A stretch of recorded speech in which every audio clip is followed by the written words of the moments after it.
Hey everybody, how are you doing tonight? It's another Tuesday night here in the Comic Art Live channel. We've got a great show for you.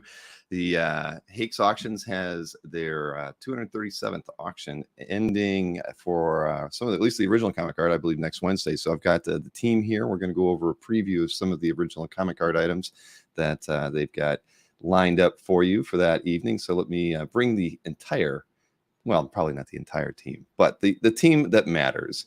Alex Winter, Sean Rutan. I'm sorry, and Kelly should have been in there before Sean. I know there's a pecking order here. That's better. That's much better. There we go. How does that look? You got the right people at the top. Yeah, that's better. So, yes. Good evening, gentlemen. Always good to have you here. It's not, we should do these more often, but of course you don't have auctions as often, every month or anything. But it would be fun to get together a little more frequently because we always have a good time when we do these shows. Hey, Kelly, we should have monthly auctions. All right, Done. I'll just move in here and we'll figure it out. Yeah. If the person on the bottom helped us out more, we could do that. That's downhill, like they say. Well, at least he got the invite to come into the show tonight. So always good to see you, Sean. I'm happy to be here. So let's get it out of the way first. Sean is on the road doing something really special in upstate New York. No, Michigan. You're in Michigan, right? That's where you're at. Boy, you're having fun. I can tell. Loads of fun. Yes. You didn't bring your ring light. That's the only thing I can tell you. When you're traveling and you're going to be live streaming, a ring light or something is always a good. Yeah, you know what? We turn the light up a little bit. It's too dark. No, we can see it just fine. That's right. Yeah, I can see you enough. It's fine. The magic of the shadows. The man of mystery this evening. You're almost like in a witness protection interview down there. And good looking out, Rick. Thanks, buddy. You're not wrong. So I know we're going to talk about the Hake stuff, but I got to ask you guys. We never talk about. Alex, one of these days you're going to be on the show, so we'll be able to talk to you about your collecting habits and everything. And Sean, you've been on before. We've talked about yours. But let's Kelly, how about you? What in the last, since I've seen you guys the last time, what have you picked up anything as a collectible wise, whether it's art or something else that you've added and you're really happy about it to your collection? Well, aside from art, which as much as I love it, I see so much of it here, and my taste would be well beyond my budget. Just luckily, we get to see amazing pieces here. But behind me, not everyone would agree with this. You can see a small, growing sealed VHS collection that I have of some of my favorite movies growing up.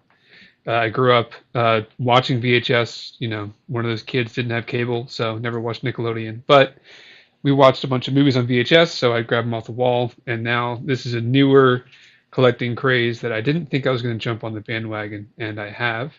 So, and also up here, as a shout out to our leader of Diamond Comics, is a AFA graded Steve Jeppy action figure, or a mini mate, which is pretty awesome. That's on the Enterprises. Yes, he is. He's the kingpin of it all. But someone just asked, how do you watch them now? Marcus, you don't. Well, it's the same as a graded comic or anything else that you have. I can watch any of these movies in any time. Actually, if you care about quality, VHS quality isn't my favorite, but I just love the art on the boxes. So I've picked up a bunch of my favorite childhood movies. Why don't you act out one of your favorite scenes? That's on the B-roll. So we're gonna put that up afterwards. So I didn't get it on the first take, but it'll be there. But yeah, that's something I've picked up and started to get into. What's the one movie that you want that you haven't been able to get yet? Oh man, I have some early. I already have that sealed, Nice. and I have that in the safe deposit box right now. Earlier prints of Indiana Jones. I have some mid like second, third, fourth prints, but first prints are very they're just going up in value. And the earliest prints of some of these VHSs are just so hard to find sealed. in the, not to get too deep into it, but into the early 80s, they were very expensive to buy. So it's just, yeah, I they respect just, it, man. yeah. I So like seeing that's you something. collect stuff. Yeah, it's something I've liked. I like to get into. I don't have the original Han shot for Star Wars yet. I believe I may or may not be bidding on it in the current auction. So we'll see if I get one. Cool. But I'll pass the floor off to I anyone want else. to learn how to get a mini mate though. I mean, that's, or I want to. How do I become one? Oh, how do you become one? Well, I think the next person in line is Alex. Thank you. He would be next in line, but I can talk to someone about that. Steve, this was on his 35th anniversary of Diamond. They made this for him, and then back in 2017. So As a surprise. as a surprise, which is very cool. That's awesome. But I could put your name in the ring. I think they just sort of like bingo. They just turn it around, keep turning it, and pick out a name and see who's next. But I got to have a momentous anniversary. You know, maybe like when I get to 25 years of calf. I would say when the number of your videos matches the number of our auctions. So you're like 100, what, 139? 39, yeah. With the we're at 237. So when we meet in the middle, will be a very interesting moment. Yeah, that's a couple years down the road, but I know I'm going to get there. Faster way maybe to ditch all other auction house advertising and just put Hakes on. You'd have a figure in your hand tomorrow. Ooh, those are fighting words. Wow. But yeah, I like that. Well, I don't know the value of a personalized mini mate, but you know, Priceless. Hey man, there's only so many ways to boost your ego these days, and that's a nice one. That's true. I do have, I've got myself now on 2 different comic covers. That's nice. That's right on. That's awesome. I'm very happy with that one. The last one we got Berkey and Anthony with me with Vampirella and Red Sonja. So, I've made it that far, but getting my own action figure, that might be a little more. I haven't put it on my bucket to me, anyway. on my bucket list until now. Now I think I have to make that happen. So I'll talk to people at DST and see if we can get us all in there. And the next time we'll just hold our figures up, and then we'll be over here and hold our figures up talking forks. How about if I just put you in a blister pack? Would that count? Oh, okay. Did you get anything new, Sean, recently? Your collect? No. You keep the bullseye on you, buddy. Oh, that's right, man. Don't rope Sean into that. But so Alex, yes, let's move over to you now. How about you? Last 3 or 4 months, biggest thing you picked up for your collection? Big time. And I am still building my gallery. It's been months since I put anything on it, but I've added pieces, and I must get that done, and then we do the whole dance, and that's fine with me. But just this past week in an auction house I won't name because it's not Hake's, but I picked up a fantastic Swamp Thing page. The most I've ever paid for a piece of art, but a page that I really, really wanted. And so, that's a big get for me. So did Sean. He loved it. Mm-hmm. Did you get Sean to sign off on it beforehand, or did you? I did. Yeah. I always ask his opinion for real. Yeah. Yeah, it was super cool. Yeah. It was. That's why I honestly, I do the same thing. I almost never make a purchase without consulting with somebody that I think might agree with me on, that I can trust to give me an honest assessment on whether or not it's overpriced or whatnot. It's a good way to go. Well, it's still, you got you on the list. We've got to do an interview before the next Hake's preview that we do. No, I'll get on that. I'll get on my gallery. All right. I've got openings in May and June. I'm just letting you know. Okay. All right, Sean, it's over to you now. What is the most impressive thing that you've picked up in the last 3 or 4 months? Cover color guide to Green Lantern 87. The John Stewart cover. Mm-hmm. The Neil Adams color. So that was a good get. I was excited to get that one. Hard to find color guides, period, covers, let alone key. So.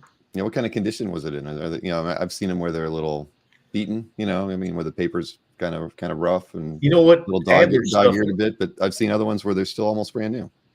Adler, I don't know what the paint he used. A lot of his stuff can look dull over time, but this one's pretty bright.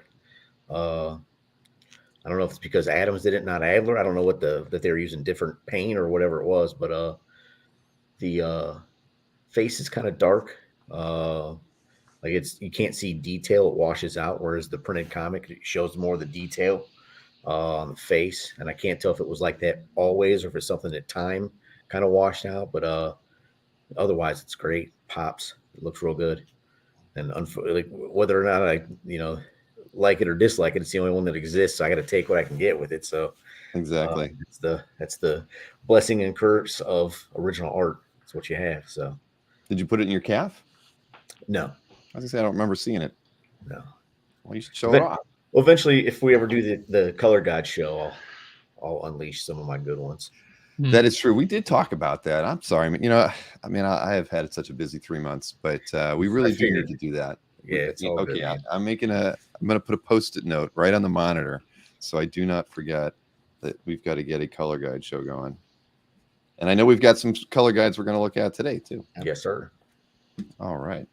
Well, that's I can tell you that I haven't. Well, no, I've picked up a few things, but nothing too memorable, nothing outstanding. Outside of that, I do love the Dueling Dealers cover that I got by Ken Hazer, so I'm happy with that. That's for me probably the most important thing that I've gotten in the last 3 months. So let's get this preview on the road. So tell me a little bit about the lead up to what you got into this auction. I know that you're probably already working on auction 238, but what was it like kind of pulling the pieces together for this current auction? Kelly? Well, a lot of the original art in a sense a lot of it came last minute, or from different era. I mean, Sean is great. The pieces he pulls in and the pieces I pull in, and Alex, we all three of us equally pull in art. There's a lot of pieces that are in here that are fresh to the market. Some came from actual artists or people who worked in the industry that had it from which I think is one of the coolest ways to get it, is to be able to speak to the people who worked on it in some way. I mean, there's all different stories of these pieces coming to the market, and a lot of the time they don't know its value. Truly, they know it has value, but when you can really surprise them. One of the pieces that came to light, not from the industry, but from a collector, a Star Wars collector, who gave me a lot of Star Wars toys, had the Brave and the Bold cover we're going to see here, and he is very stunned at where it's already at. He was stunned when I told him the estimate at the time. Just so people can have these pieces, and they don't, as much information as we put out there, they don't always know. So it's nice to be able to surprise some people. Rather He's than already some stunned? already, yes. Good. When he saw the estimate, he was stunned that it Very good. was worth, and so then he's very happy where it is now. It's nicer than the people that some consigners have very interesting demands when they have a sense of value of something, and with original art, it's, as we all know, we can all sit around talk about what it's worth, but we don't know until it sells, in my opinion, and that's what it's worth. So we can have a best guess, but we've seen things that we've talked about in the pre-show and the post-show that just blew the estimate out of the water. Just we say 10 to 20,000, it brings 35. That happens all the time, because it's the most interesting and most fun part about original art is this is it. This is the one moment to get it right now. It's not like it's going to come up for auction in 2 weeks, or it's at other auction houses at the same time. It's one of a kind, and you have to step up, which is what Alex just did with the Swamp Thing page. He wanted that page, so you step up and you pay what you have to pay. Yeah, we all do that dance. We're like, oh, I don't have the money right now. I'll get it next time it comes around. And then sometimes it disappears for 30 years. 30 years. Yeah. There's Straight pieces through. we've sold that we've never seen again. So that's long short answer of Right, but that's interesting with a collector like that, who you said he had more Star Wars pieces or whatnot, but might have picked up 1 or 2 pieces of original art, and you hear about those kind of collectors all the time. And art wasn't their focus, but at some point in time, 20, 15, 30 years ago, whatever, they picked up a piece of art or 2, and they really never followed the market, so they don't know what the value is on it. And we see that happen a fair amount of times. So whether it's something that ends up coming up to auction, or sometimes even worse when it pops up on eBay or something where somebody else, it's just they don't know what they have, and then they're shocked but those pieces are out there, sitting in these collections where somebody's more focused on toys or comics or what have you, but they own some original art, and it's always an exciting moment when pieces like that come out, because it's usually something that no one's seen in a long time. So that's pretty cool.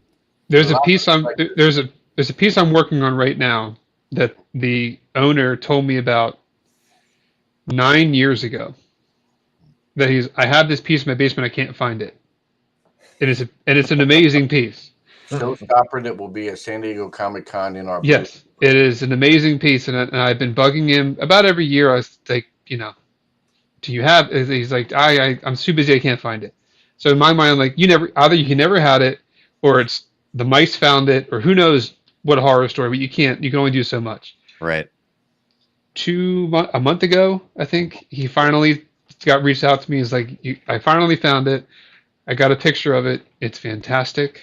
I don't want to get too much into what it is right now, but it is fantastic. We're working on it, and it's so that's a long time to even just to forget it's there, remember it's there, forget it's there. Then when he finally found it, he kept his word, and he reached out to me when he finally found it.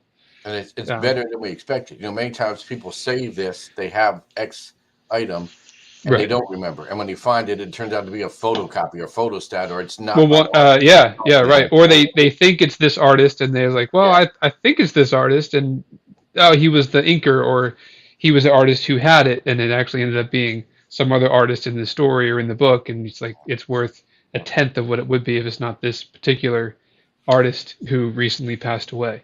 Right. Is an artist to who it is. But anyway. So we'll hopefully, it's funny because Kelly and I just talked about it today. So it's on the top of his list, and to quote Seinfeld, it's real and it's spectacular. Well, when you're ready to make an announcement about it, we could do like a 15-minute, 10-minute thing on a CAF update if you guys want to get together just to preview it. That'd be fun. Absolutely. It's an interior page, but it's worth. It's a great page. Sean hated it, but I'm not surprised at all. I don't remember this conversation, so no, it's fine. I just wanted you to chime in a little bit. That's all. No, it's Anyway, surprised me. Well, I can tell you. I mean, I know the frustration too. I actually had a guy. I get pinged periodically with people saying they have something for sale or they're thinking about selling something, and whatever. I'll pass it along to somebody I think that might buy it or whatever. But there was a piece I was like, ooh, if it's what he says it is, I'm interested in that. And I won't say what it was, but the back and forth. He sent me these terrible photographs. He couldn't even attach them to an email. He had to use like this old image sharing platform to get it, and they still ended up being so small I couldn't really tell, is this real, is it not real? And as it turned out, it was a piece of production art, but it was like weeks of back and forth trying to get this guy, and then he'd send me a picture of the back or the front, but it was never a good photo. And then the word art is used loosely by a lot of people. Right. To them, a print, a numbered litho print is art. Yep. And I've had arguments, like almost angry argument, not from my side, but they're from their side, angry arguments, people saying, but it's not art. It's art, just like the art behind Sean, the beautiful piece of art on your wall at the hotel you're staying at. that is art, but it's not, the original art. That's right. And that is to some people, they just don't, they'll never. And there's some people I've never been able to convince the difference. But yeah. And Rich, you are correct. It does not have Captain America. So and he's ranked doubled because if it's not, it's crap. Or a color guy. We'll do one little teaser, right? It's not Marvel, so it's not Marvel. Yeah. Well, you just kicked out, crossed off half of our audience, but that's all right. That's okay. But yeah, we'll work on the Marvel covers for you guys for the next time. That's all right. I mean, it's DC stuff is fine too. We love looking at the art, and I know we've got a fair amount of that to look at. But with the guy that I had, literally somebody had kind of like bagged it and everything, so he really thought he had something that was legit. Like, why would you bag a piece of production art? And I was kind of with him on that. I was like, well, yeah, I get it, but you still got to send me that. Send it with your phone. Something with a little better scan. And it's just, but yeah. So I was disappointed. That was a letdown.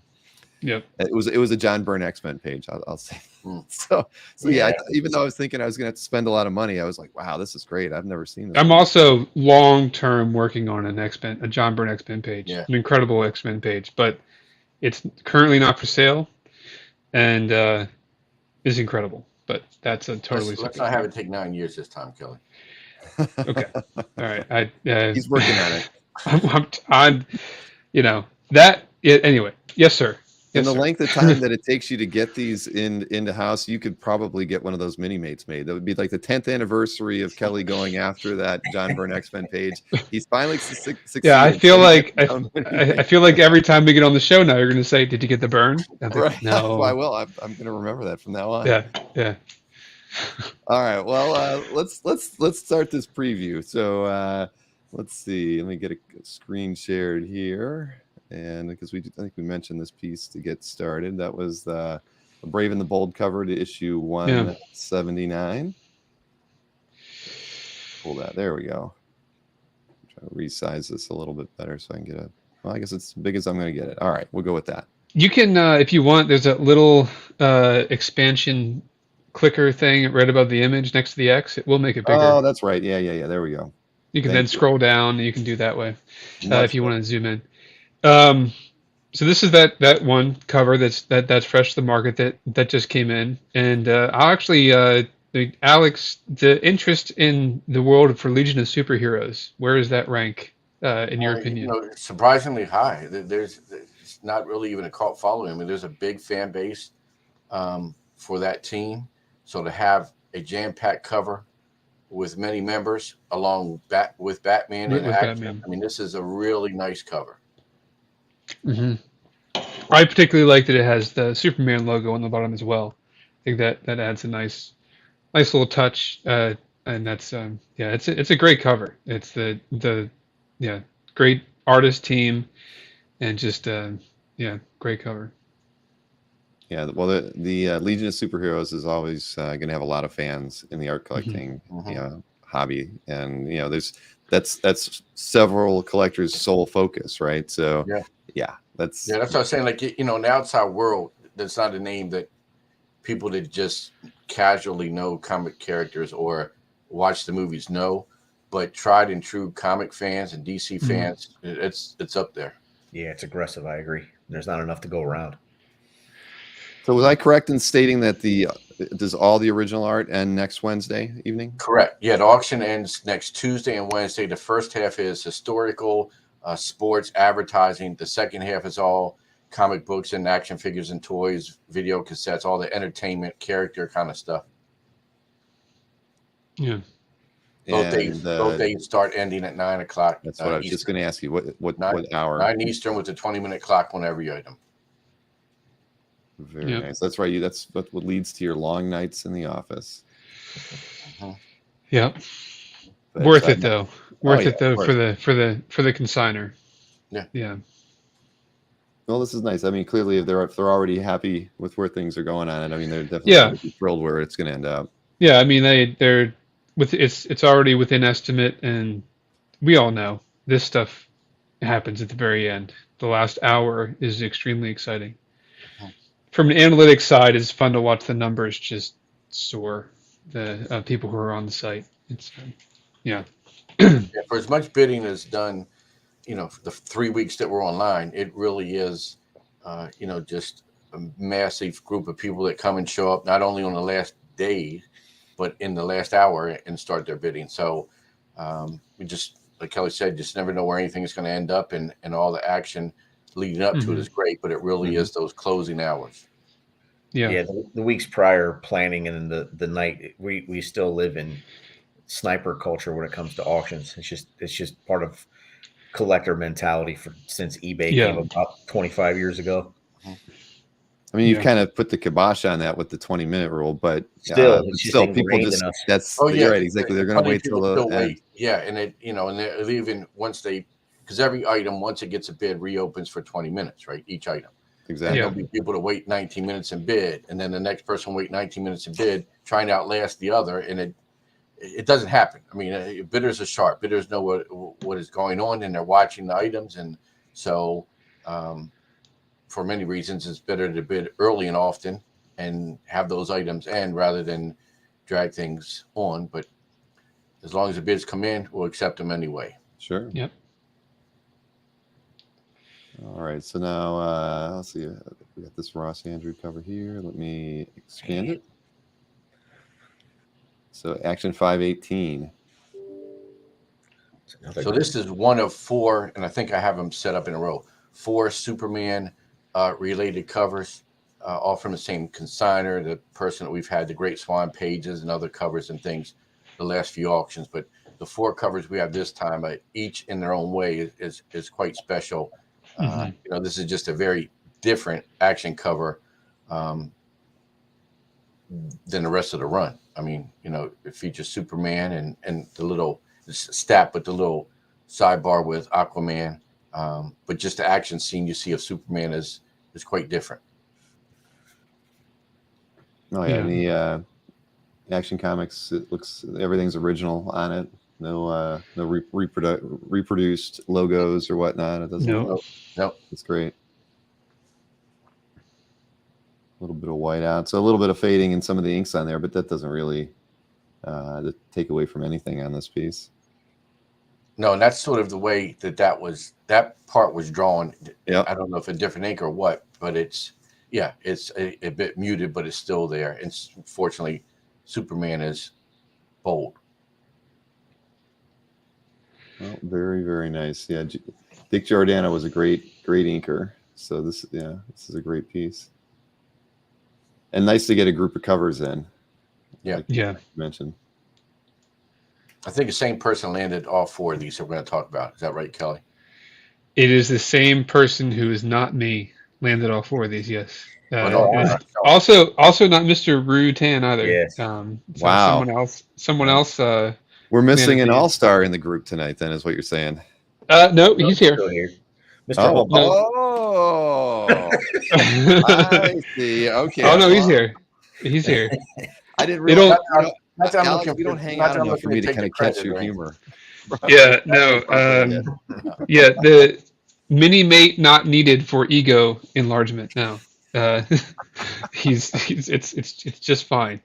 That's why we're in separate rooms right now. It wouldn't actually work if we were in the same room here at the office.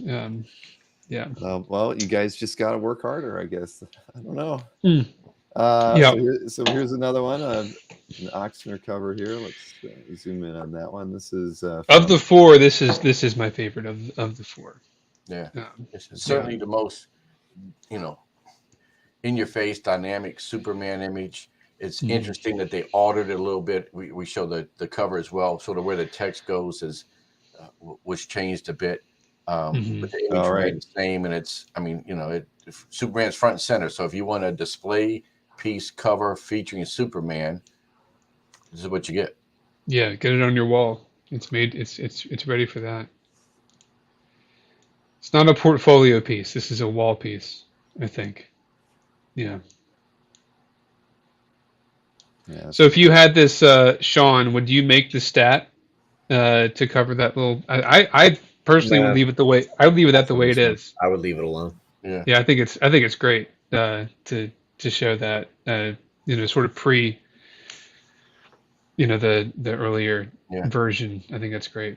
I like all, not to get off on a tangent, but I like all those notations and things. The Swamp Thing page I just bought has very specific instructions of what should be drawn on that page. I have some comic pages that have nothing, and then I do a mat around it and cover it. But more lately, the pages I've been buying have had notations or things, and I just get them no border, no mat around it, because I like to see that writing and so forth. And I have a Paul Pope page where he works on a bigger page, and he drew out around the entire on the border, kind of extended art. I like that stuff. I like seeing sort of a work in progress, so to speak.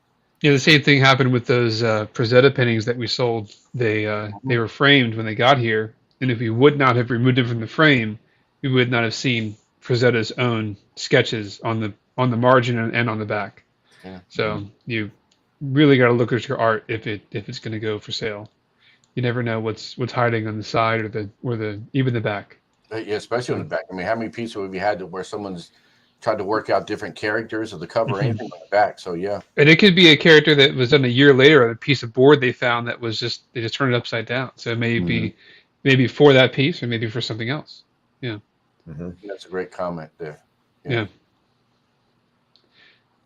Yeah, there's a Star Wars piece we have in the auction it's a proof card where they airbrushed and they did the same thing. It's very interesting to me to see how they use one piece to make the next and alter and there's that's to get into the head or the work process is always very interesting.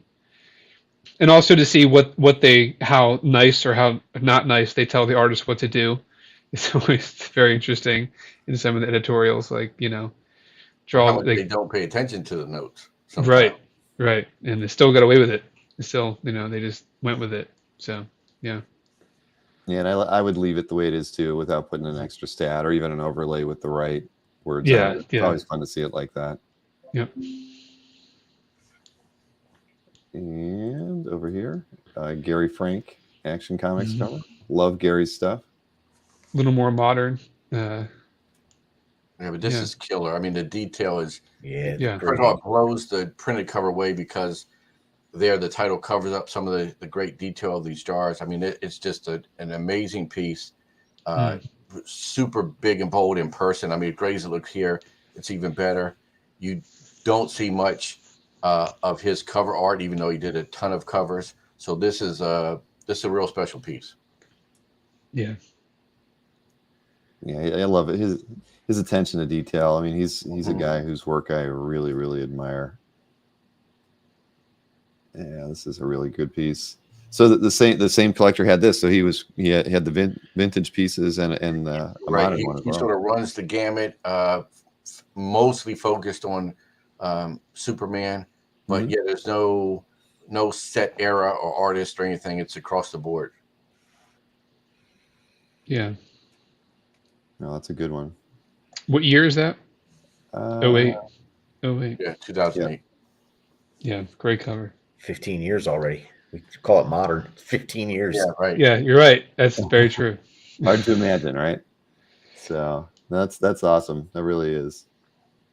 And what are we at? It's 27.77 right now. So lots of room to go on that one. Yeah. Where are we at here? So this is Superman Volume 2. Let's see. It's got Supes and Aquaman on it. Dan Jurgens art and Brett Reading inks. This one's my favorite. This is my era. I love late 80s, early 90s art. Well, Jurgens can, do no wrong. Even if he's drawn DC, which he usually was, I've always loved his work. I mean, I think his anatomy is always pretty incredible. With all the figure work he does, and this is a really great piece. Yeah, well, this another one doesn't get too busy. I mean, there's action, there's background, but the two characters are right there front and center. It's again another one that came in with these four is you could argue back and forth which you like better, who's gonna like which better. So they're all nice. What's the sea monkey in the shadows back there off his shoulder? I forget. I don't know if Mike mentioned that character or not. I forget who that is. I like the contrast, everything from the effect he has on the underwater shipwreck, all of it. It's cool. Yeah, definitely. This is a fun one. But Mike says it turned. So the figure turned out to be Superman's one-time mermaid girlfriend, Lori. So there you go. All right. In case that Jeopardy question ever comes up. I was going to say, let's give Mike the credit. Her name was Lori. Oh yeah. He probably does a thorough job L-O-R-I. when he's doing art. Mike and Todd Sheffer, both of those guys do our art descriptions, do a great job with. If they don't know it off the top of their head, which many times they do, being lifelong comic fans, they do the research and we make sure that we present each piece in the best light possible. Yeah, Right. I mean For both bidders and consigners, helps both. Yeah, research and descriptions. Those guys are great. Yep. I'm terrible at writing descriptions. I'd always have to hire somebody else to do it. It's not easy. I would tell you that's the one job you'll never do. It's me no words. Well, nowadays. I get it. I'm the same way. No, I can't do it. I don't have the the focus or whatever it would take to articulate such a whatever. Anyway, Well, next. To be honest, if it took 9 years for you to land one piece of art, how long would it take? Okay, I shouldn't have admitted that. All right. Yeah. Okay. Oh, Kelly, what can I Yeah. say, man? It happens. It's your night tonight. Usually it's Sean getting, No, I could take Getting it. poked. I could take it. I'm great. I'm saving up, brother. Just wait. Yeah, I like the comment from Jeff Moy, who mentioned that on that Gary Frank piece that he made it look like Christopher Reeve too. That's true. When Gary Frank drew Superman, it was always kind of a Christopher Reeve vibe, and that was something I always enjoyed too, because you didn't get that too often. So many people always go for the classic Kurt Swan, look, which is great. I mean, that's what we all love. But I always thought that was cool that Gary Frank's Superman always was kind of a drawn after Christopher Reeve. So good point there, Jeff. Yeah, agreed. It was both unique and an homage at the same time. You could tell it was Frank right away because of that. It was cool. Yeah. Derek says that Kelly can write all the. I saw that. Yeah, I saw it. Yeah. Well, yeah. Man. So let's talk about color guides, Sean. This is your area of expertise, I believe. Yes, so color guides. We were talking about the history of comics, and I've told the story several times. I'll be brief on it. Ever since Berkey put a stack of them in front of me on his desk, and I was like, "What are these?" I had heard of color guides, but I never seen them with their accompanying colored proofs, the printer's proofs that Romita would receive to give his approval on at the time. And the whole process of it was fascinating. You could feel the bullpen emanating off these things 35 years after the fact. So I love the history of it. I love seeing the behind the scenes look for the creation, because ultimately, two things I like to say about color guides. Number one, the book wouldn't exist. And this is about as key as it gets for Bronze Age Marvel. This is one of the, arguably one of the top 10 books of the 80s, if not higher. An iconic villain, an iconic panel page. It's Junior, Senior inks. Andy did the colors on it. He was the de facto Marvel director of color at the time. So a lot of stuff going into the history of this page. So this page alone, but keep in mind too, it's the entire story, not just the killer end page, but it's the entire story as it was mailed back to Andy after it was done. So everything about the history of this piece is cool, from the envelope that it's been stored in for 40 years to the art itself. Very iconic. And I can tell people as a color guide hunter, no different than, Legion pages where they're out there. Sure. The likelihood of them having been destroyed, depending on the eras, most likely these key books are out there somewhere, key covers out there somewhere. We're talking about the last 3 to 4 decades where they were, they traded hands. Where are they? They don't pop up because no one's getting rid of them. Because for many years, they're like, oh, I can get, if I sell this, I'm going to get $1,000 for it, or $500 for it, or a single page, I'll get $12 for it. They'd rather keep the page, the art that's one of a kind, and take the $12. Well, now that $12 we've got, and when you were looking at the overall list of color guides, we sold the Masterworks for 2 issues of Spider-Man, both Amazing Fantasy 15 in one auction, and then ASM 1 in another, for $15,000 each. So the $12 color guide era is gone, and all the people that thought to hold on to them are, they're finally getting their due, because again, they are a one of a kind piece of history. And in this case, it's the same as with other prototypes in the toy world, where there are 8 to 12 different stages of prototypes, if not more, from the wax to the final product. There's all these different stages of production in the process of making it, and some pieces so you have the wax is the original art, but then there's everything else between that and the production that should have interest to this to all collectors. I would think. That's how I've always felt. And when people would scoff at me. I mean, even as recently as the calf meet up in Columbus, people say, "What'd you bring, Sean?" I collect color guides, and they kind of like color guides, they walk away. You sit at the kids' table in the back. Yeah, that exactly. That day is done. It's that not that they're still not to the level that they should be. Where you can still find key pieces for art that would be $500,000, and you can still get the color guides for low five figures. Mm-hmm. But again, as that continues, it will keep increasing, like we saw with comic art. I fully believe that. We've seen it too. Yeah, no, Like exactly. We've seen we're at the beginning of the crest. Like it hasn't even. Yeah, we've seen it. So you're looking at the masterworks here again. Those the AF-15, the ASM-1, those went for 15 each. It's because so we keep asking this question: if the masterworks brings 15,000, what's the original color guide to AF-15? I don't know if you can even make a guess because the art. Well, AF-15, obviously, no one's ever going to get the art to that unless they immediately put it in the black market after committing a felony and break it into the. Don't give anybody any ideas. Yeah, the Library of Congress. So it's minus the cover, right? The cover is still unknown. Right. Correct. Both covers, really. Yeah. Contents. Yeah.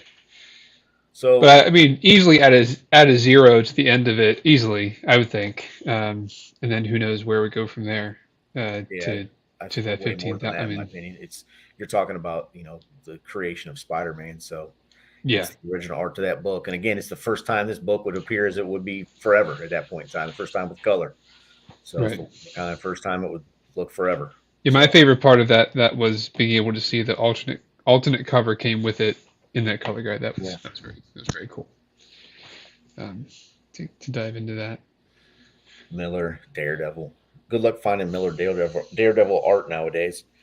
Original art, black and white line art. Can't do it. Yeah, nobody's letting that go anymore. I mean, we've seen a cover here or there, but the interior stuff, nah. They'll let them go, but yeah. Collector to collector, transactions going on, but you don't see it come up on a public market too often. And the question from Jeffrey Moy, the blue line art, that is blue line coloring. That is a good question. We've discussed that with some colorists who've worked on it, and we are looking into it. It's a different. You're right. It's a different level, a different stage of coloring. That is something that we would consider offering if it was offered to us to then offer. So, like I said, I like the proofs, the steps. I think all of it's got collectability. If you can, people are going out there and spending 5 figures, 6 figures on mass-produced books that are just copies coming off of press. The one-of-a-kind stuff to me is a no-brainer. Could you imagine owning every step of the process to a book?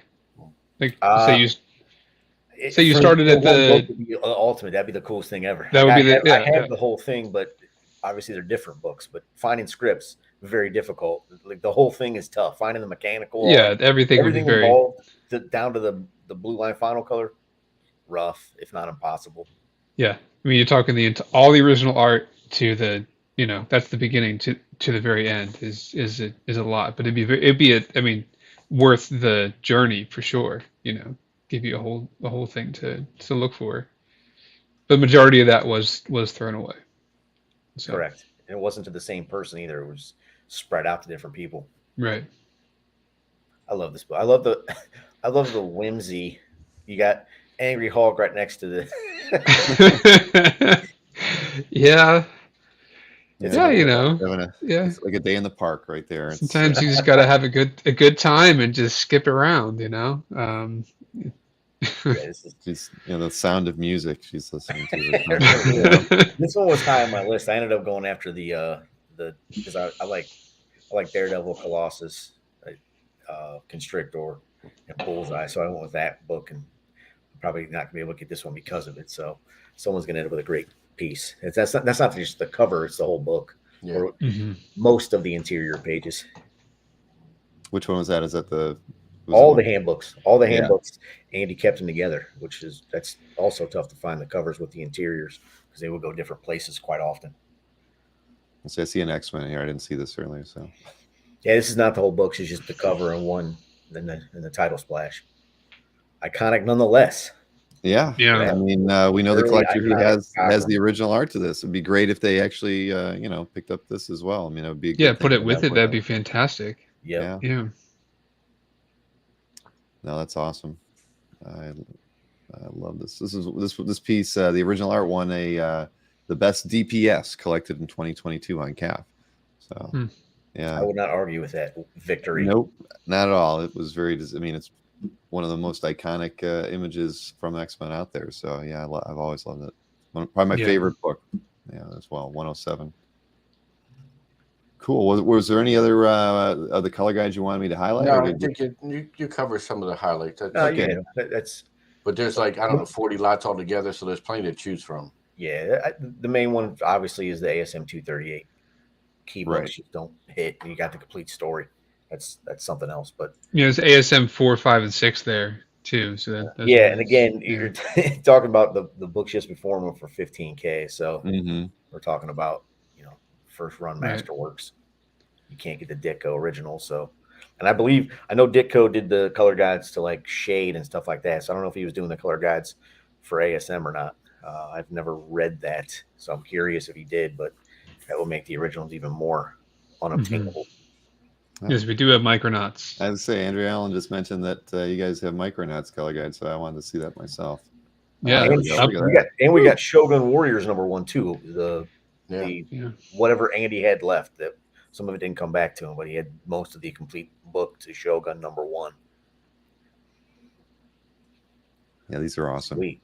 Micronauts. Who cover. didn't love these covers? I mean, these first three are just amazing. That second one is so iconic for me. I mean, I just remember I had to buy these because of the cover art. They were just so fantastic. They blatantly stole that for Honey, I Shrunk the Kids for that scene, Yeah. for sure. Yes, without question. Well, these Oh, have man. great crossover interest, with the action figure people, which for a long time no one cared about Micronauts, and now they're a very popular line.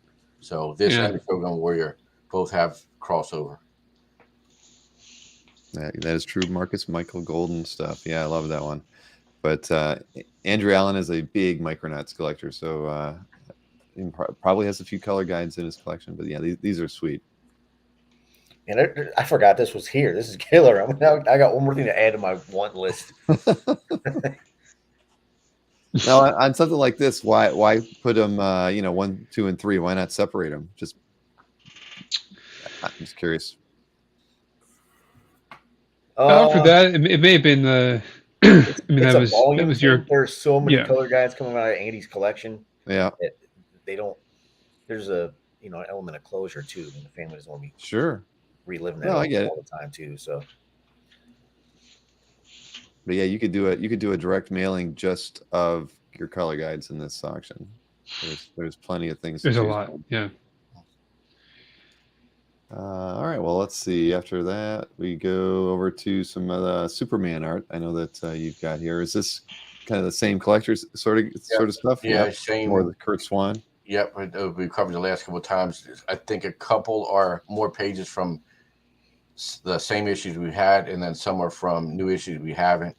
And then, sort of like the last couple, they're all nice pages. This person did not just settle. They picked out key pages or some of the better pages from the issues.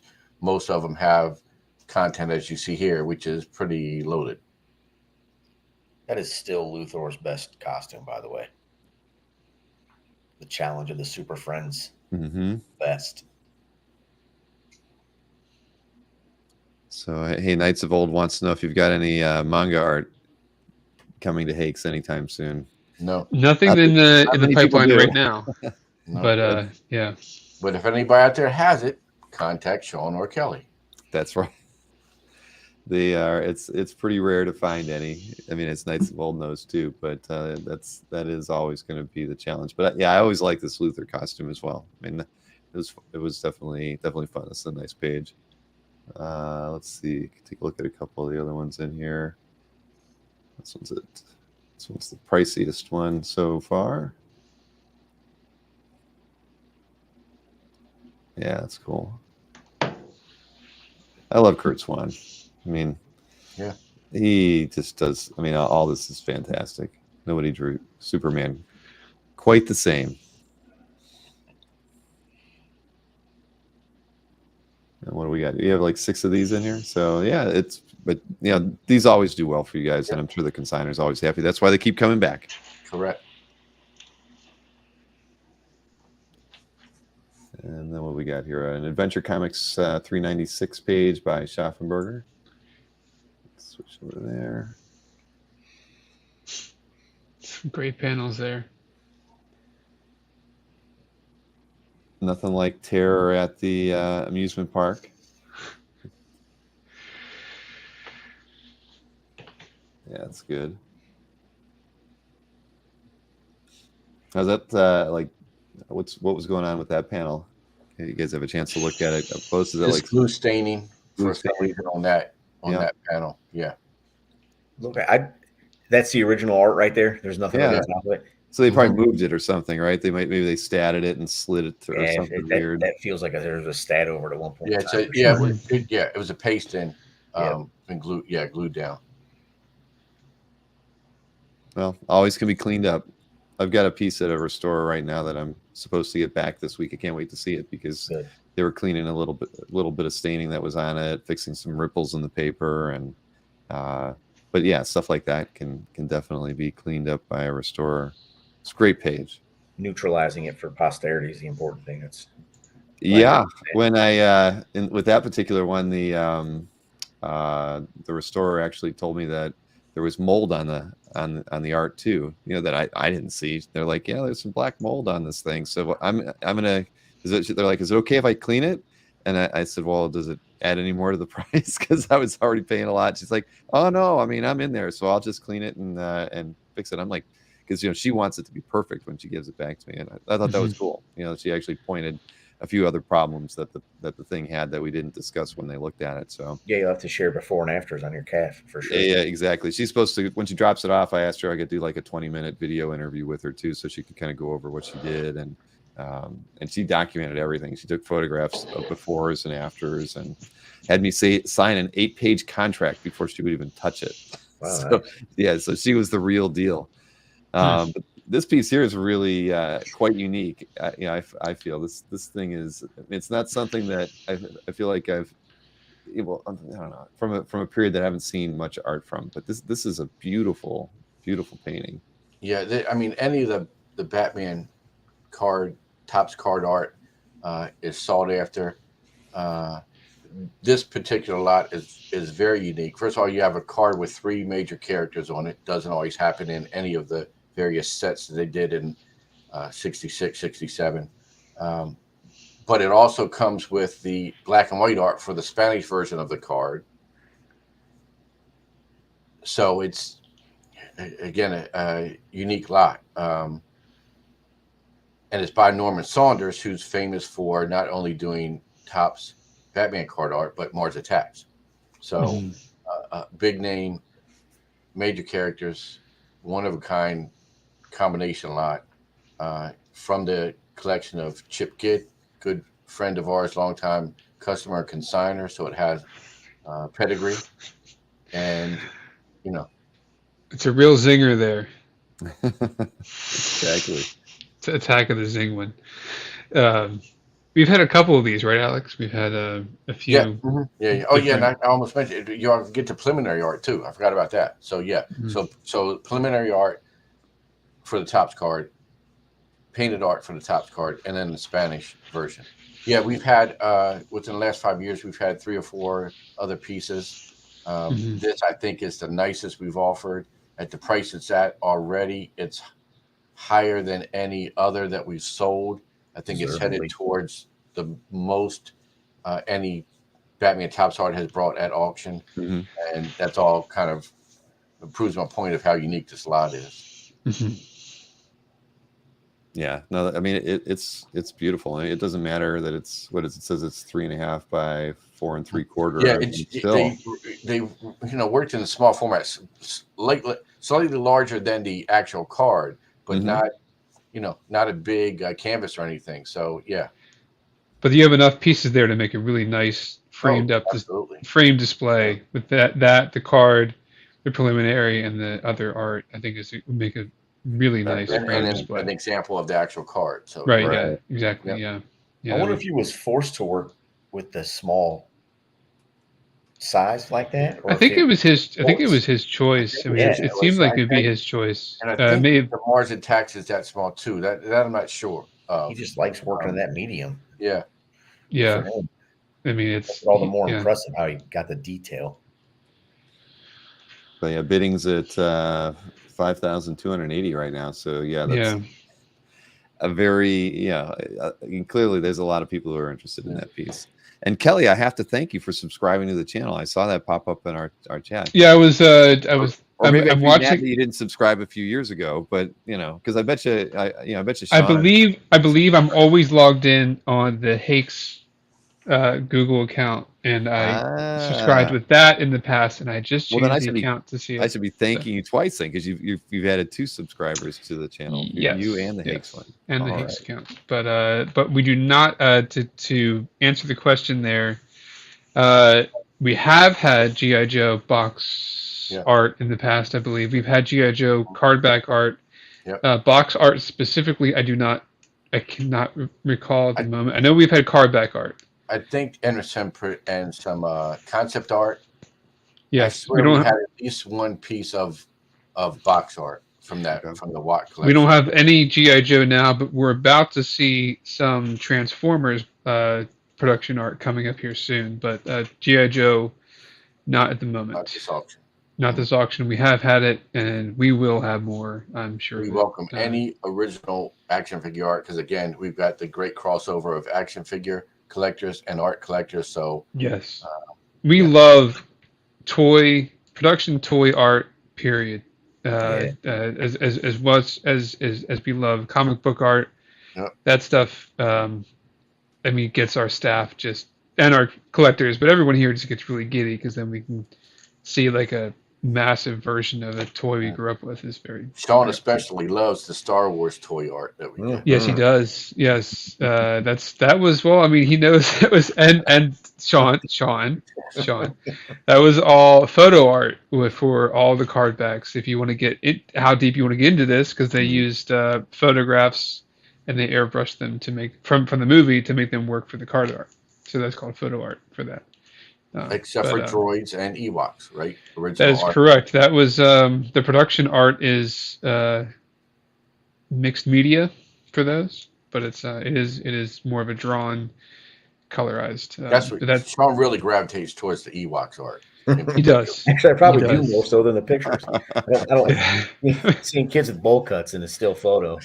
No, it's a cartoon of Boba movie stills now. Everyone just calm down. It's a movie still of Darth Vader. It's awesome. It's awesome. You need to admit to me right now that it's awesome. Well, I'll tell you guys, I actually did a show last night where I was selling some card art for Joe Phillips, and it was from this Overpower card game that was it was 25 years old. It was done in 1998, and we didn't know how to price the card art, so I just said we'll do it at auction in a live stream format. And I didn't know which pieces were going to go high or low, and it was funny, the pieces that went high, I had a guy who collected the cards, right? He collects the art now, but he played the game, collected the cards. He basically let me know that all the ones that went high were ones that were important cards in the set. So it just shows that the crossover, right? Someone who was a card collector played the game, they're going to bid high or raise the price in an auction format for the original art. So similar with like what you guys were talking about, when it's the card art for a G.I. Joe character, an action figure or something. When you've got the people who actually appreciate the action figures and toys also bidding on it, it's just going to drive that card art up higher too. And that was something that I could never have predicted, but it was cool at least to have some of those people, because I had 3 people email me afterwards telling me why they bid where they bid. And it was all because of the card when they played the game, the importance of the card. One guy literally, one had 2 pieces of art on it. And the guy was like, I don't even care about that other card on the page. I want to cut it off. I only want my one. And I was like, wow, that's that's just not an approach that an original art collector only would think when they're looking at it. They're looking at it trying to value, or assess the value of the art, not the importance of the thing that it came from. So I don't know. I just thought that was interesting. And just to comment on Knights of Old saying he would love some old D&D art. If that ever showed up here, I don't know if it would leave my office. So sorry about that. Well, yeah, I'm just telling everybody. I always say this about D&D art. All I want is a Bill Willingham spot illustration of a dwarf with a battle axe. I will pay whatever for that. It could be 2 inches tall, and I want it. Because that's classic D&D period for me. Maybe by Jeff D, but Bill Willingham was really the artist I liked the most in those early, the early D&D TSR stuff. Are we I forget, Alex, I'm sorry. Are we talking about the CC Beck pieces in this show? No, I don't even think I went there. They were so bizarre.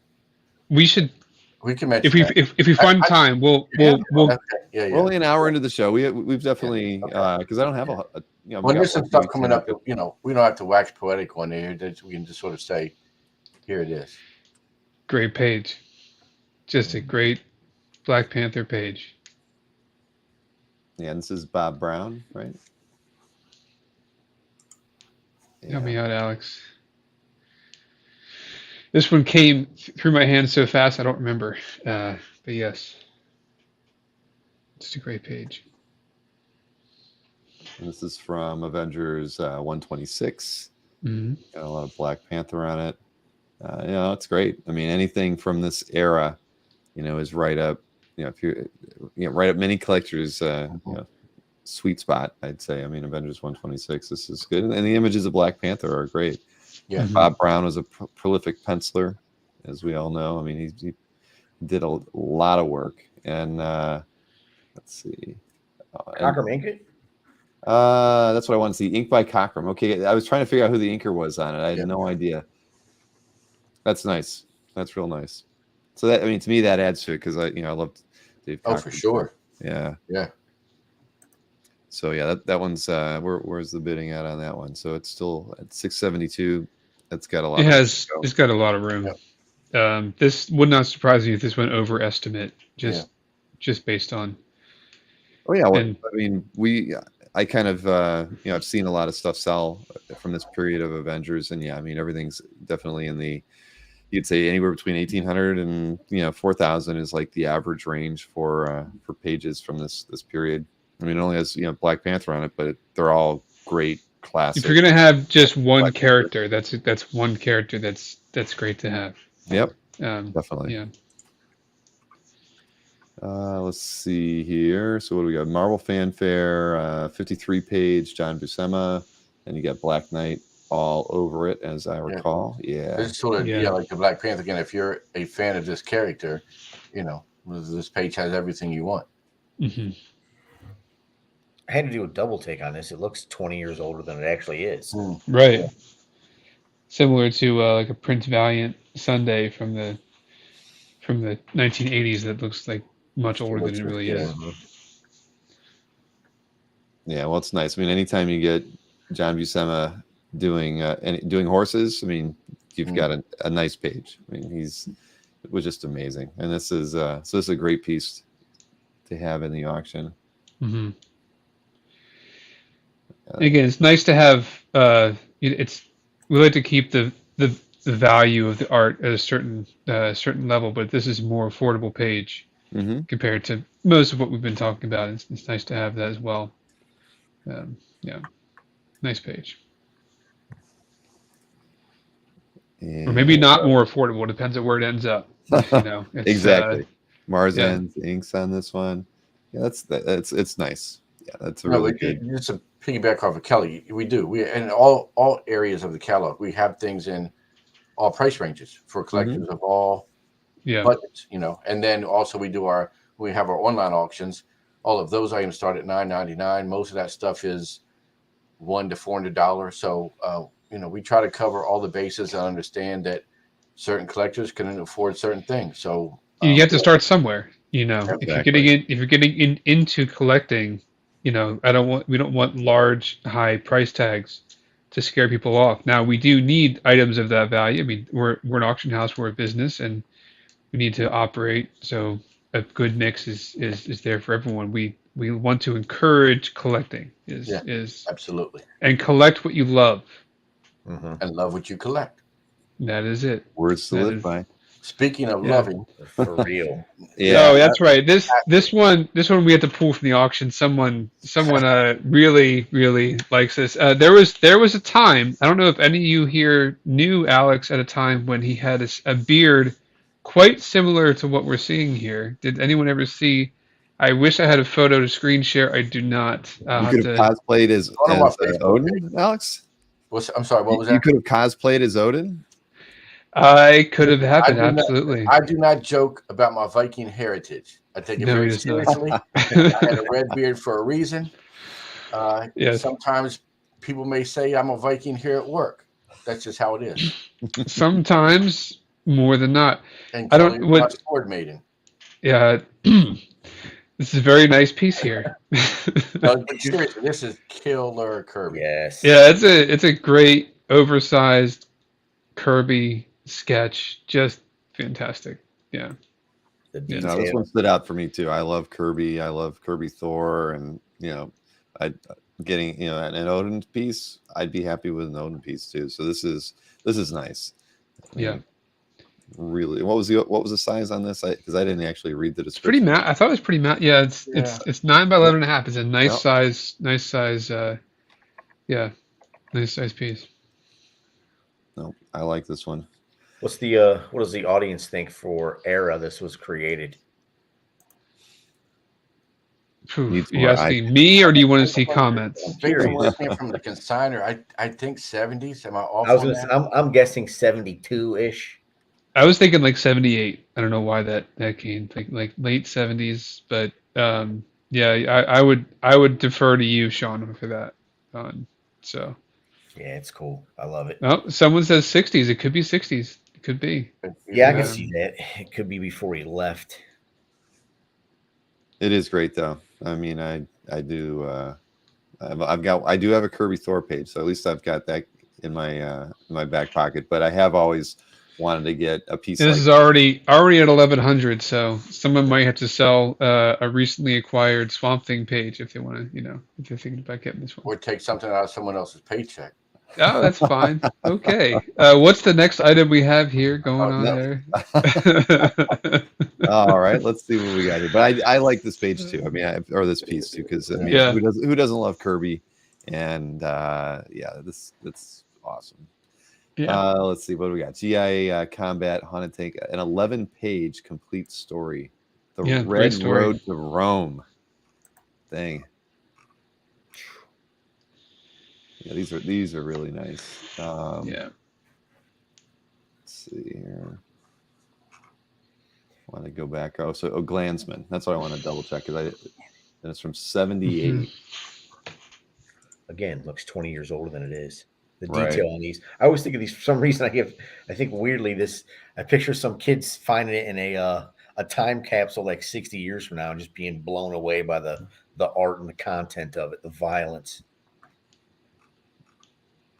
Yeah, it's a great story. No, really nice. So it was an 11-page complete story from the book. That's awesome. Last panel there on the left, fantastic. Mm-hmm.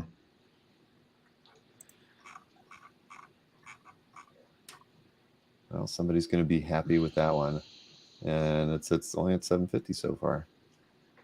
Another war one here. Gray Morrow.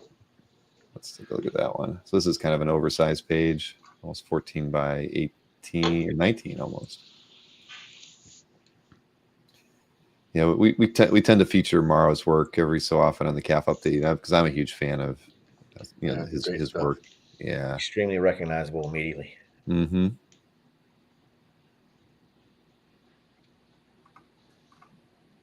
Yeah, He leaves just enough space in the inking. That's Great storytelling, and the art itself is Mm-hmm. very easy to look at.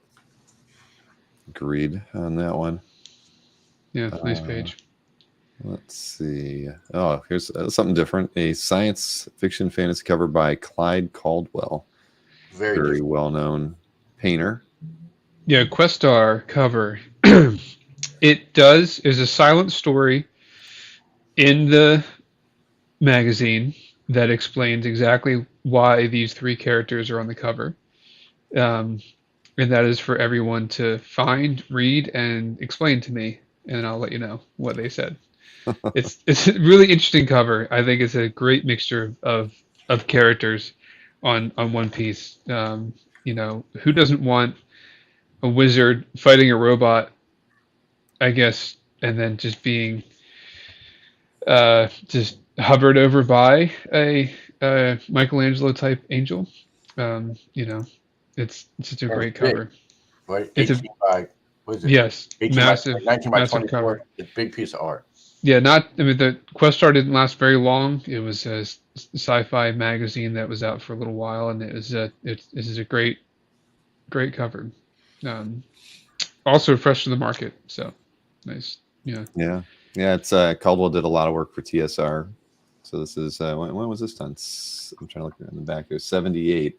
So yeah, Yeah, he So did. yes, You're right. He did do a lot of work. Yeah, right. that's cool. Yeah, You don't you see shall not. a lot You shall not pass. That is correct. Oh, where was that? Oh, Rick Welch. Thank you, Yeah. Rick. Thank you, Rick. Very fun comment there. But yeah, this is cool. I mean, and Caldwell's work, you don't see too often either. So that's fun. I mean, I'm a huge fan of his stuff. Did a lot of paperback cover artwork. I mean, and a lot of work in the gaming industry as well. Hmm. I remember. I actually didn't get a chance to look at these. I loaded the page though. These are a lot of Ken Kelly pieces here. Yeah. Yeah. And again, there's enough choices. We want to cover every one, but the top one is, I think, the best for a number of reasons. So this is the prelim to that. Oh wow, look at that. And his preliminaries are Yeah. I mean, he put a lot of focus into that creature, then left the others as pencils. But the focus he put into this preliminary and all of his preliminaries, really, he puts they're close to the what the original ends up being, which I like about his. So if you can't afford the original, the preliminaries, it's not like some other preliminaries we've all seen where it looks like someone did it in about 18 seconds. He took his time. Yeah, for sure. Yeah. Yeah, that's nice, and it is a classic cover from Yes. from Creepy. That is really cool. Yeah. I mean, I'll just pick another one here. What do we got? Some paperback covers there too. Paperback books. Yep. Yeah, this stuff is great. Oh, I mean, yeah, 'cause absolutely. you're never going to be able to afford or find the original, the final painting in many of these cases. But there's a lot of this stuff out there from various artists too. But you don't see a lot of Ken Kelly. At least I haven't before. You'll see Virgil Finlay and a few other guys who are more, maybe a little more prolific. But getting the opportunity to pick up Ken Kelly prelims is pretty special, I think. Yeah, that's great. Wow. Yeah, I love Ken Kelly. Another artist that just recently left us too, and so not gonna get any more work from him ever again. So yeah, these are fantastic. Right. Just curious to see. Yeah, this one's great. This one is great. This one has a lot of action. Yeah, I like this one too. I may have to bid on one of these too. I mean, I am a huge sci-fi fantasy collector. So, and I've never owned anything by Ken Kelly because I can own an original. Some of his pieces don't always have that direct Frazetta influence, but this one I feel really does have pretty close Frazetta influence. Yeah, I like this one a lot. I think Kelly all came from the same consigner, true? Yeah, the same consigner as the Odin and the Haunted Tank story. So yeah, a lot of sweet. Another happy repeat consigner who true. Yeah. Let's see. Oh, that was there. One more. There we are. Right tab. All right. So we've got this one is interesting. Walt Simonson piece. This was dated right to the actual, because Walt Simonson created this obscure character, but this is what could be the preliminary or the first drawing of this character. It's when it was right. By Yeah, number one's the issue of the right, debut of the character. right. So at this point, and when it's dated, the outside world would not have known who this character was. So this is concept art, or it's in-house. Somehow it was done. And he could have been creating characters left and right, and they just said yes to this one, and this was his proposal for the. Mhm. It could be. I mean, we're speculating, but the date does help us Yeah. with that opinion. But that's it's it's an obscure character, but to have anything of this historical nature in that world is pretty cool, and it's Walt Simonson. So Yeah. I mean, yeah. Man's signature has not changed in years, right? I mean, I love it.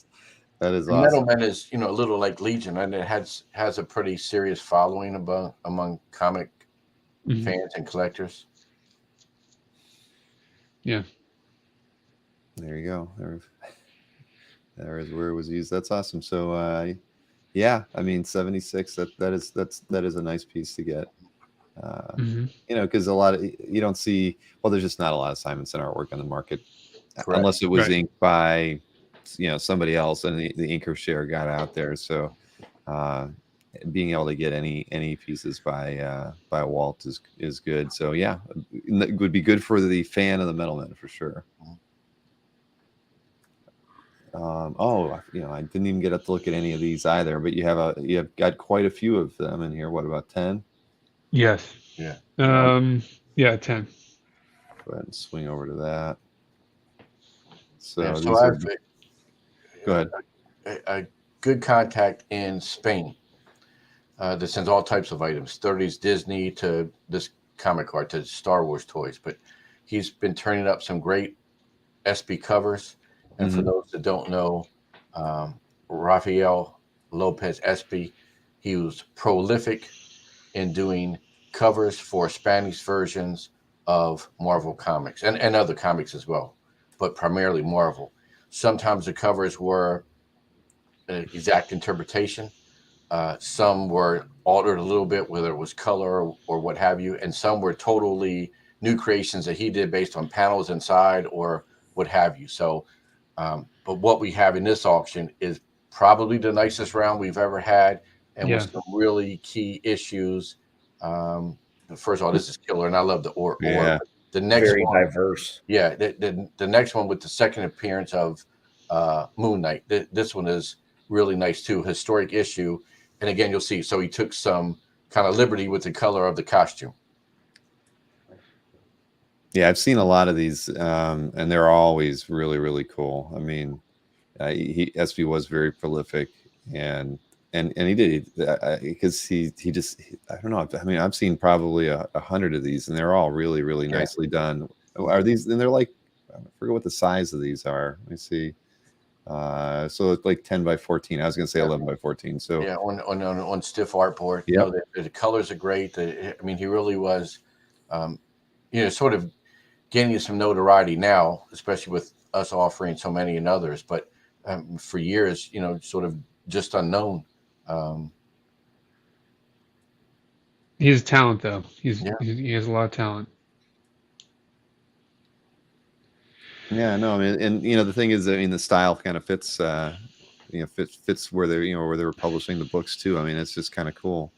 You bring in an artist who wasn't, used to working in like the Marvel house style, right? And they kind of get to put their own spin on it a little bit. So there's a Miss Marvel, a Spider Woman. Here, I can load up the Spider Woman. Why not? See how that kind of differed from the original. But I think I even saw Captain America back there, didn't I, Sean? Wait, you did. Wait a minute. Alberto was saying he didn't see any Captain America art. Where am I missing that one? Well, he was in the Nova. He was on that. It wasn't a Captain America but he was on there. He was on there. All right, Alberto, we found one. We got one. Yeah, he was on there.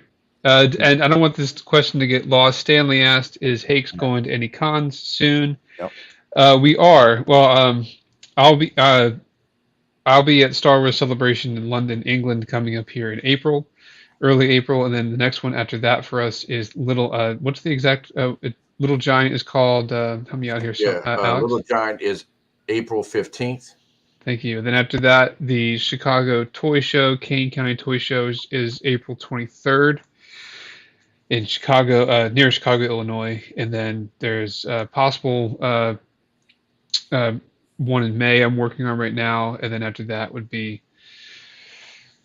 San Diego Comic-Con, and we're working on some others around the East Coast, up and down the East Coast, in between there. But we will be at cons coming up throughout the next 3-4 months. And either sign up for our emails or follow us on all our socials, because we update all the time what shows we're going to do. Yes, yeah, that is on there, and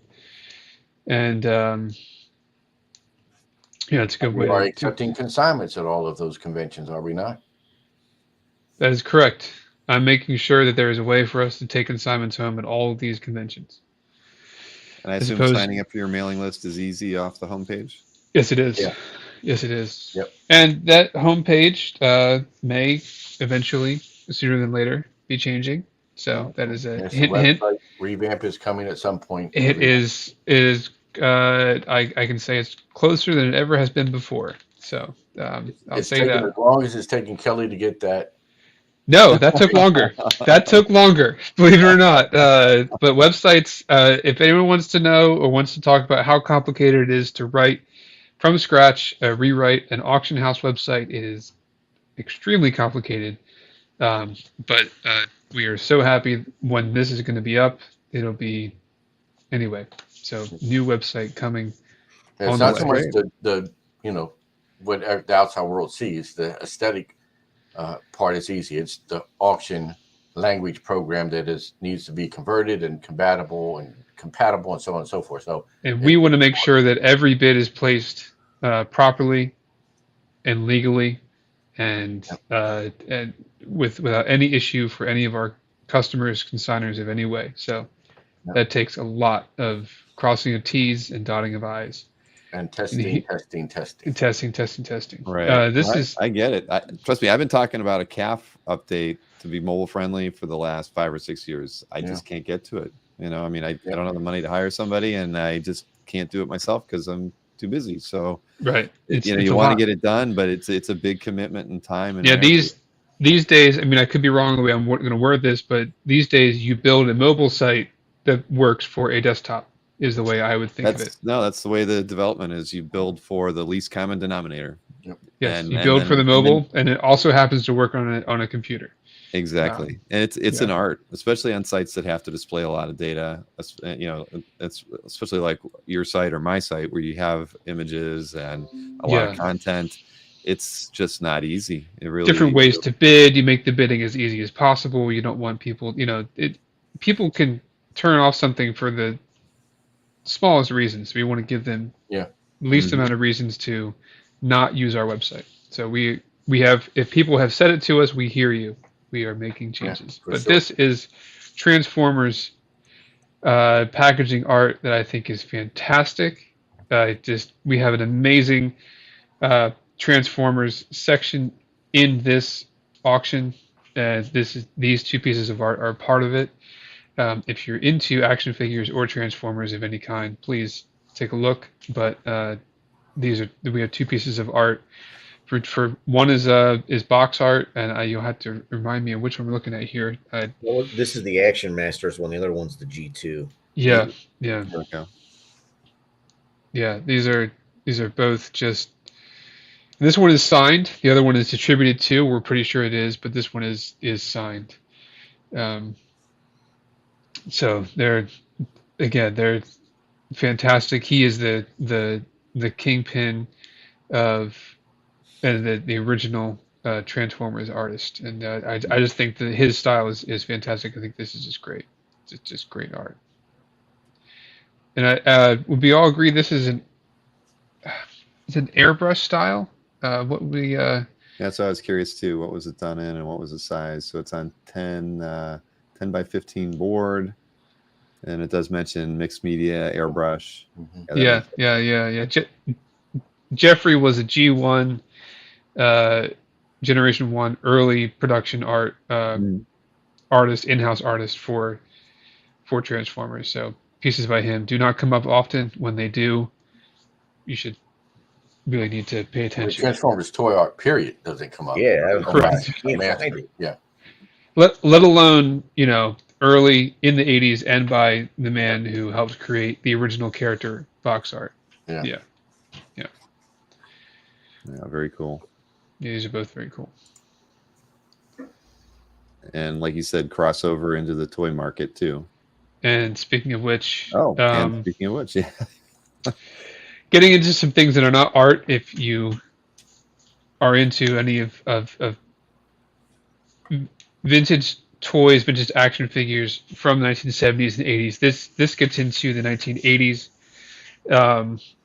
This piece is special for many reasons. It came to us, and it came to us in a great way. A lot of the pieces in this collection came to us with care. They were bought in the 1980s, put onto the shelf, we would imagine, just from their shelf to their house, driven here in a collection of 25 pieces. There's actually a photo on our social media, if you follow us, from a while ago before they were graded. And then I drove them to the grading company, and then I picked them up and brought them back. So they've actually never been shipped since 1983, 84, when they came out, 84, 85. So with that, if we can ship from here, we recommend you if you can, other arrangements. The reason that we take so much care to it is that the boxes can just, even the most minute little change can just change the condition, and we never want the condition to change. And the fact that they came to us with such care, we like to keep that care throughout the entire process. And that helped with the grades being AFA 85 for this, with the trademark logo, if I want to point that out, means it's the earlier version, much rarer. I'd say 1 trademark logo to 10 registered trademark logo versions of this come out, and that adds to its rarity. It's factory sealed. None of these have been played with. Anyway, I could go on and on and on about why these are so special. This is it's our best offering of Transformers we've ever had to date. And these are, if you're into that in this time period, this is one to have for your shelf. Yeah. Very nice. Yeah. What was some Star Wars stuff here. All right, here we go. Another piece. If you want, you could just talk about this one. Sean, go ahead. I just spent too much time. Does this one have that special cape thingy? Oh, geez. All right, Sean. Is there a mute button that you have over there somewhere? I can mute it if you want. I just did a video on this one today. If you can just play my video of me talking about it. This is direct from Australia to us, and freshly graded by AFA. This is only the 5th example AFA has ever graded, and the reason being is the Vinyl K Jawa came out 1978, early on in the production of Star Wars, on the Star Wars card back. And that was what we all knew in the Star Wars world. This is the only time that the Vinyl K Jawa ever came out. Except, and that was for a brief period of time over here in the States. Shouldn't have happened, and it happened. It went on a couple cards in England at the time, a couple cards in Canada and here. And then, for some reason that we don't know the exact reason, in Australia, a factory for a very brief moment in time put this on an Empire Strikes Back card in 1980, and they were released. Some very serious collectors from Australia and the US and other areas have done 20 years of research and documentation to prove this is not something that was made up. This is actually truly a factory fluke or a factory production meeting mishap, saw the wrong photo. Who knows what the reason is, but they made it vinyl cape again. The vinyl is actually a different color than the US release, which separates it from that. So it is something totally unique from what we are used to seeing, which we've had many examples of the US carded version. This is the first ever to come to any auction house. So being one of 5 graded, it's one of the rarest production Star Wars toys we've ever offered. Period. It's great to have it. So In the Star Wars world, we don't get amazed too much these days. This is pretty. Yeah, that is super cool. Yeah. Oh, I thought I had you on mute, Sean. I'm sorry. But for fans of Star Wars, this is yet again a loaded auction.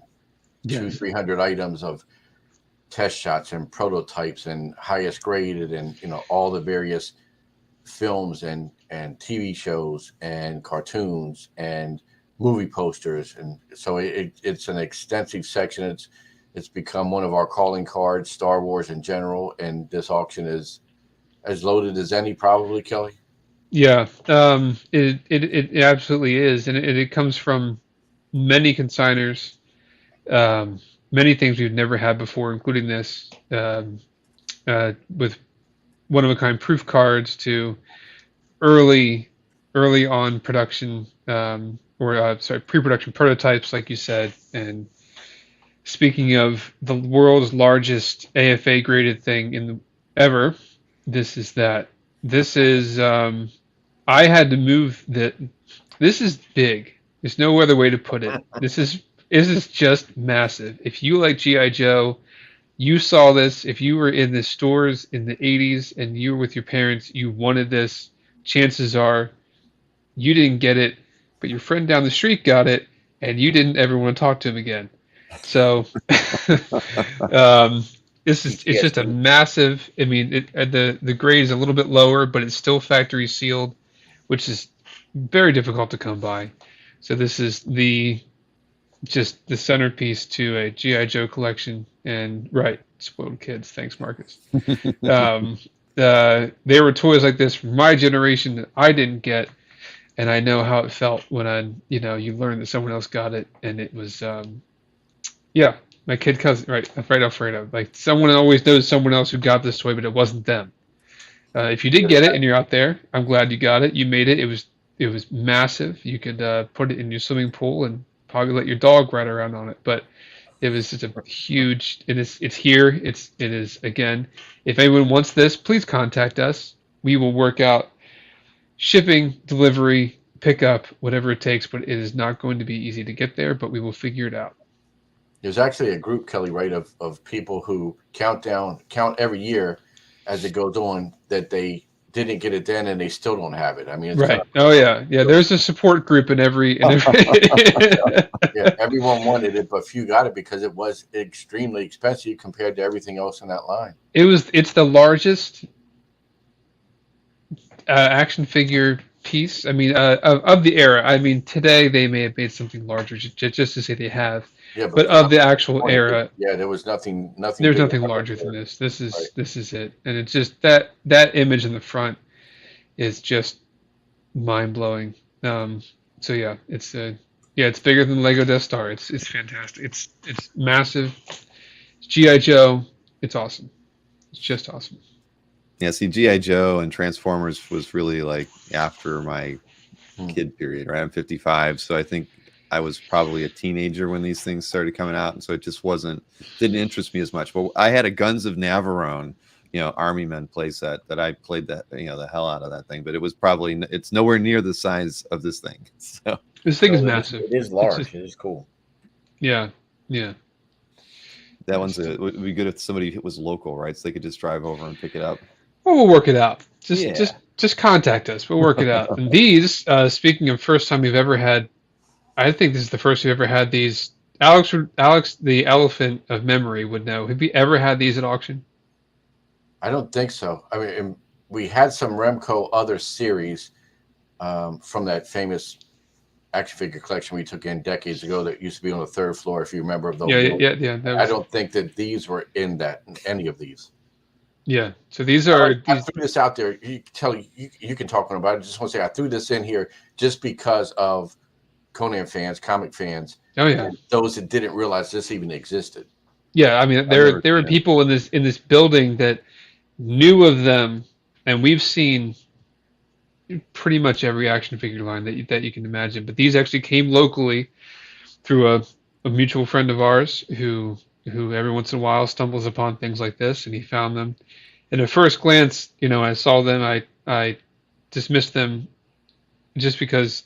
It's one of the things where I've never seen it, so it must not be important, kind of. But obviously, a second later, I looked back. I said, "No, this is something special." So these really are they're very rare. I don't know what the census or the population report is from AFA, but it has to be low.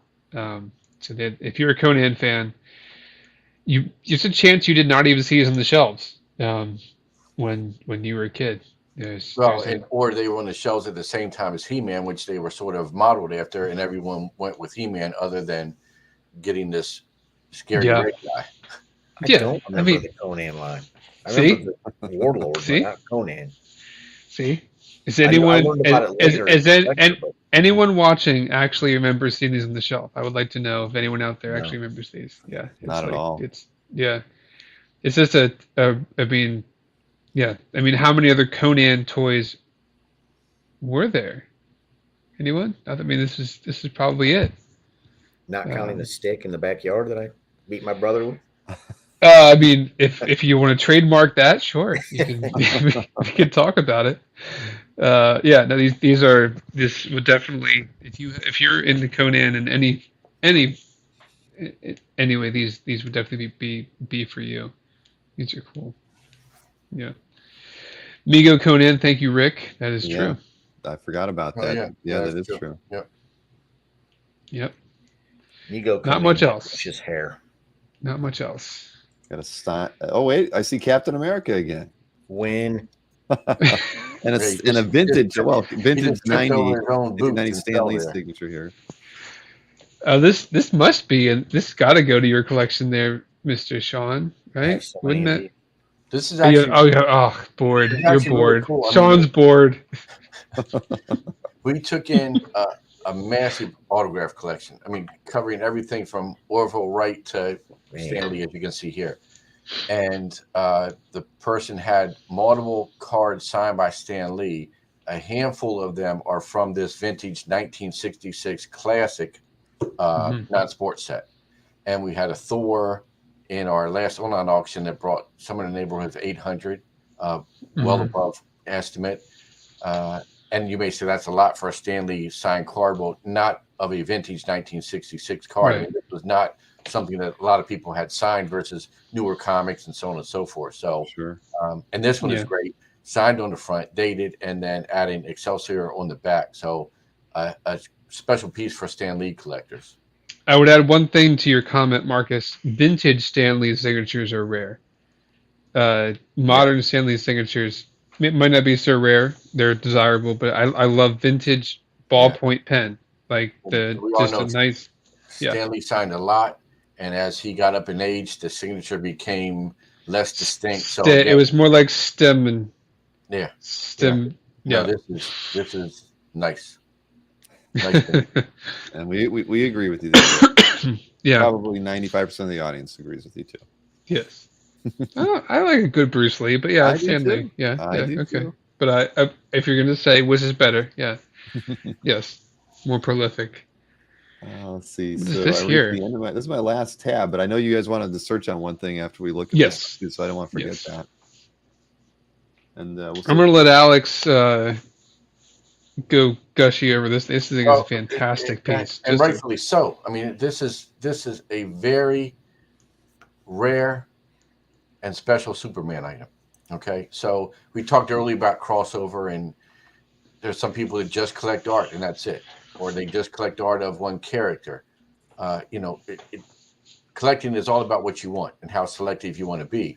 But those that sort of open their minds a little bit, expand things. So comic book collectors can gravitate towards something like this. So if you're a Golden Age Superman collector, the most coveted item is Action Comics #1, right? Mm-hmm. We know there are multiples of those out there. Right. There's one known of this. That's it.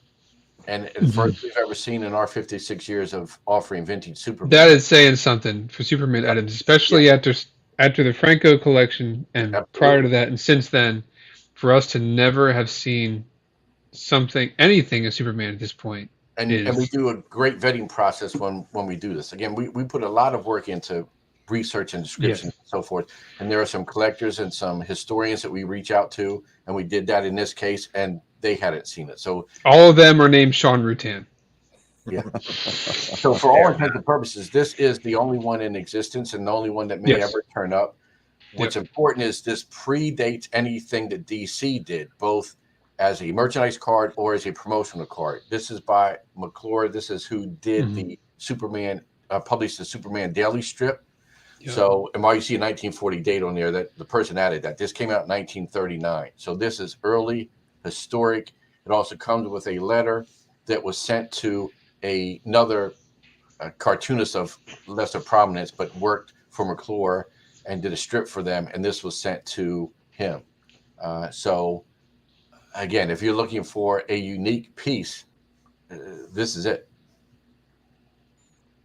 He's dropping those wreaths right into the ocean, though. But I'm with you on that. I mean, I think anything that, because I think, didn't we talk about a piece in the last auction with some kind of a store PR piece, right? That was a Superman poster for newsstands, for an early issue that was part of the court case, the famous Fawcett lawsuit, and that did 5,000 or so, which didn't surprise us because of, again, one of a kind and the provenance.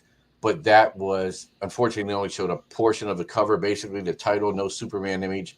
This is Superman front and center, unique specialty art to this card. So, again, we have high expectations for this piece. I love the letter, too. The McClure letter that comes with it. Yeah. This actually came to us from the UK. It's a US issued card, made its way over there. When what? When did it make its way over there? 1939. They sent it to the artist who was working for them. Yeah. And how this person came about, I don't know. I know this ended up showing up on Facebook. Tom Gordon, our comic book specialist, saw it. Bunch of talk going back and forth. What is it? Where should it go? He landed it for us, and I'm glad because we have early interest. And like I said, I know we have collectors lined up for this. This will go off on the last day, just because of how rare, unique, special. Right. Yeah. Very rare. Very cool. So if you would be so kind and Bill, type in, if you just put in Beck. I was going to say the same exact. Wow. Okay. Never mind. Yep. Same exact thing. Just Beck. Yeah. I think that. Yeah. Here we go. So this is forget Jeff Beck at the end, but the other three. Kelly, you want to speak on these or no? I mean, you know some. I know some. These are early to late 70s Lord of the Rings weapons, handmade by C.C. Beck at a time that he. What's the story that you remember from? So, I don't know if he had an interest in weapons or primarily Lord of the Rings, because these three are based on Lord of the Rings weapons and characters. And unfortunately, I reached out to a million people, and if anybody out there has this, please let us know. I remember seeing at one point a mimeograph sheet that Beck sent out saying he was doing these custom weapons, and you could order them direct from him, just like you could specialty pieces of Captain Marvel. I guess he got burnt out on doing that and wanted to do something different. So he made these, each is a one-of-a-kind, handmade, fully realized, three-dimensional weapon with great detail. He signed them all. Try and find another one, though. I could not only could I not find the information on these, I could not find another of any selling anywhere. So I don't think it was a big hit with him. I think he made very few of these, and you just don't see them. So I'm with Chris. This is like a Mr. Rogers sniper rifle. It's weird. He just doing weaponry. It's awesome. You see these in person, I didn't even know he had these. They have nice size, nice detail to them. I mean, they're very interesting pieces on their own. If you're a Lord of the Rings fan, there's one whole crowd that's going to like them. If you're a Beck fan, do you want something totally unique from Beck? So they have a lot going for them.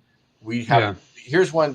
Kelly would talk earlier. We say we put estimates on everything, and some things are very hard to put an estimate on.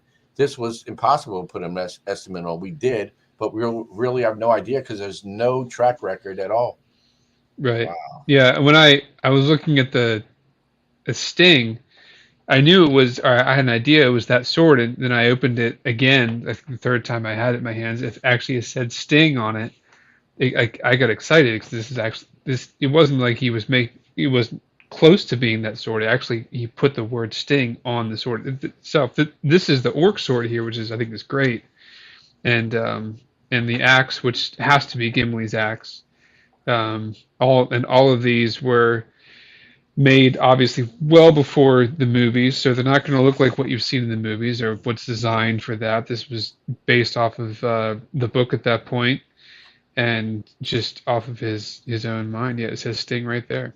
So it's And this is one, the Sting in particular. When you hold this, you say, "Don't stand so close to me."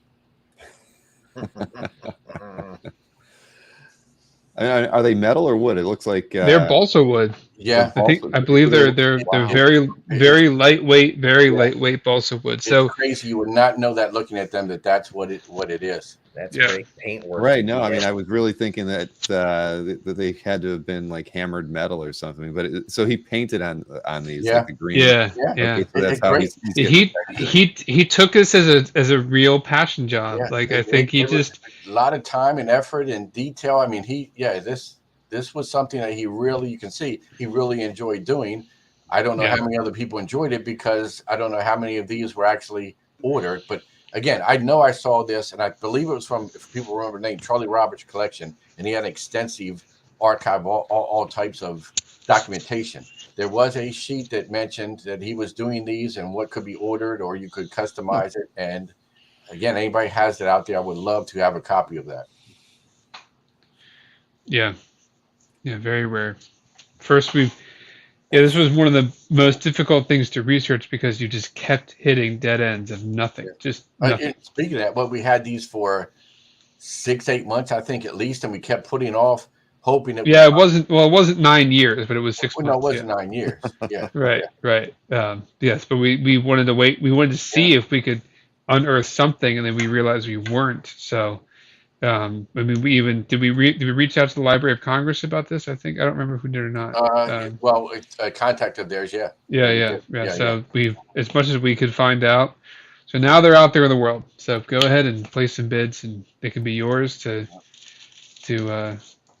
have in your collection. So yeah, that's cool. I mean, I would never have guessed. I've never seen anything like that. Yeah. Dang. CC Beck coming out there to surprise us again. Yeah. See, we always see something that I've never seen before when we do one of these shows with you guys. Yeah. Well, yeah. So right on. So Sean, I'm going to get with you after the show to figure out what we can do about getting a color guide show out there. That's for sure. And then Alex, we're going to set a date for a collector interview. Okay. Kelly, I don't know what we're going to do, but I'll probably see you February 2024 to hang out by the pool, maybe something like that. So yeah, I hope to be able to make some announcements soon about the show that I'm working on. But that first weekend in February is what we're looking at. So even it's going to be cold up north. You're going to want to come down to Orlando at that time of year for sure. But so again, auctions, they begin the non-comic book related stuff starts ending on Tuesday, and the comic book collectibles side of things is starts ending Wednesday. Did we say 8 or was it 9? 9 Eastern. 9 Eastern. 9 p.m. both nights. Yep. The bidding. So get your bids in before then, and then stay up with us and get your bids. Keep them going. There you go. And it's Hakes.com, everybody. Just go over to Hakes.com, and there's a slider at the top, gets you right into the auction. Searches on the left, easy to use. And I guess we're going to see a new homepage design maybe before the next auction. Potentially. Let's not hold our breath, but potentially. Yeah. And then just we're working. One shameless plug. Again, we're always looking for consignments. We are already hard at work on auction 238 So there'll be an online-only auction coming up in May, but the next premier catalog auction will be in July, and that's when we're taking consignments for now, and the right pieces will be on display at our booth in San Diego in July. Yep. Yes, they will. Fantastic. Are you going to San Diego in July, Bill? I haven't committed to it yet. Okay. A lot of people do want me to go, and I think if I go, I don't think I could be there the whole show. So I might try to. If I go, it might be like a Friday, Saturday thing, or maybe a Thursday, Friday. I'm not sure, but I will try to go. I really want to go to New York this year because I did skip that show last year. So we'll see.